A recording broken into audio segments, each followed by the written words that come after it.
Birinci mikrofon. Садан Нуркожевич. Урматтуу депутаттар, бүгүнкү күн тартибине түштөн кийин добуш берүүдө Мегакомдун 49%-ын сатуу боюнча турат. Муну өкмөт киргизип атат. Докладчы болуп Темир Сариев экен. Мегаком боюнча өзүңүздөр жакшы билесиздер, 2 жылдан бери мен айтып келатамын.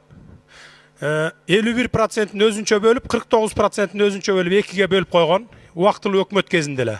Ошол бойдон бүгүнкү күнгө чейин 51% соттошуп атат деген шылтоо менен мамлекетке алынбай келатат. 49% толук мамлекеттин карамагында турат. Урматтуу депутаттар, мен сиздерге былтыр мурдагы жылы ушул схеманы таркатып бергенмин. Муну оюн кылып бөлүштүн кереги жок. 51-49 кылып. Бул 100% эл эсептики болчу. Мынакей мен азыр дагы таркатып берем, карап коюңуздар. Мына Минюстун берген каты турат. 100% эл эсептики деп 4 июнь 2009 жылы 100% регистрациядан өткөн.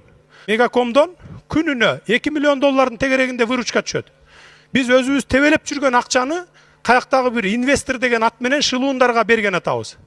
Артында мен мындай билем сыртынан, колунан кармап алган жокмун, бирок бир 4-5 миллион доллар чөнтөк кызыкчылык үчүн ушуну сатабыз деп атат.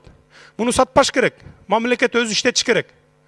Анан эле шылтоодо мамлекетте муну башкара турган менеджер жок, анан иштете албайбыз, талатып ийебиз, тонотуп ийебиз деп. Анда эмнеге премьер-министр иштеп атат? Министрлер эмнеге иштеп атат анда?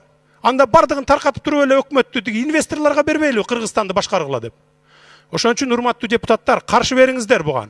Болбойт мындай талатып тоноткон. Урматтуу депутаттар, мыйзамдарды оптом эле кабыл алып атабыз, өткөзүп эле атабыз. Мына азыр 45-маселе болуп дастан өтүп кетти. Сата элек эмнебиз калды мамлекетте? Биздин мамлекет эле калды сата элек. Баткенди саталы, бага албай калдык, коргой албай калдык деп. Кудай сактасын. Ошон үчүнчү мындайда көлдү, нарынды сата алганда. Урматтуу депутаттар, дастан прибыль берип аткан предприятие. Эмне үчүн сатышыбыз керек? А Мегаком боюнча болсо, Мегакомду да сатпаш керек 49%. 51%.